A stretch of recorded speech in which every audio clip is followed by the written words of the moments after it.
popular catheter used to remove blood clots has been voluntarily recalled by its maker due to the increased risk of accidental deaths.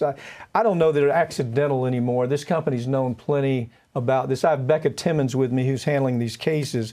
Becca, you know, first of all, what grabbed me about this story is we always see the company and say, in trials, say, well, we voluntarily pulled it off. That's not exactly right. The FDA in this particular case, discovered the problem. They talked about the problem. They saw many, many events. But why did this have to be pulled off the market? So at bottom, this is a device that is used to remove blood clots from the brain. It's a tiny vacuum that's inserted into the vessels in the brain, and using suction removes the clot. Almost right away, it was approved in July 2019. Almost immediately, adverse event reports were pouring into the FDA. People dying. People dying on the table.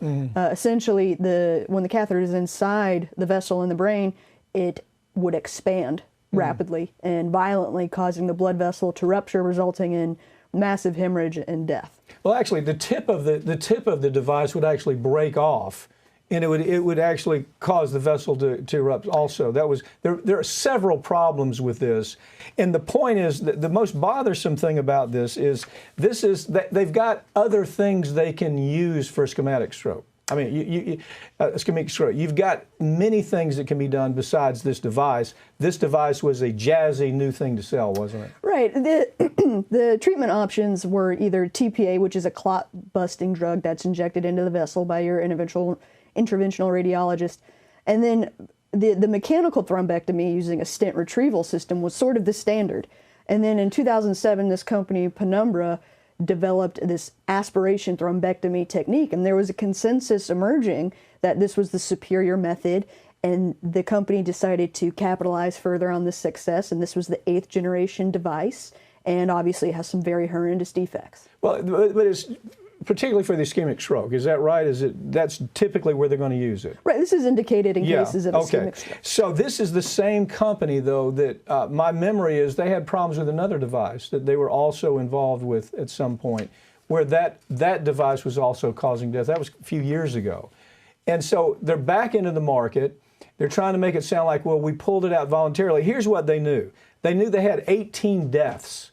And if they reported 18 deaths, more than likely, there's many, many more. Underreporting and this type of thing is very common. And they had 50 injuries that they reported, and we know that. That's probably underreported too.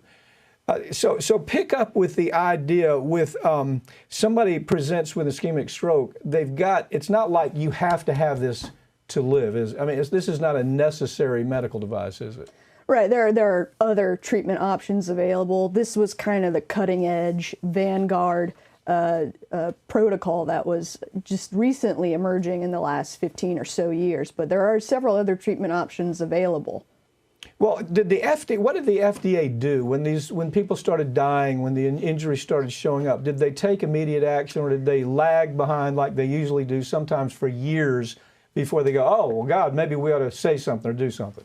So the device was approved in July 2019, and then, as I said before, right away, issues started coming up, injuries, deaths. So in July 2020, FDA came out and said, all right, we need to modify a warning, because every time not every time, but frequently when an interventional radiologist injects dye into the device, there's a failure. So they put a warning on there, warning physicians, hey, don't put contrast through this device, it will rupture.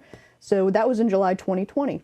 But well, shouldn't they have pulled it then rather than just, that's a meaningless warning. It's a meaningless warning unless the doctor knows what the what cause of the failure is, right? Right. So,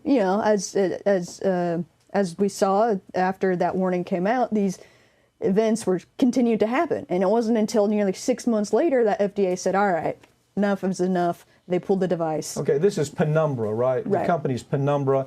What should people do if they feel like they've been affected by it? So our firm is investigating these claims. We're investigating the company as well, the manufacturer and the device itself.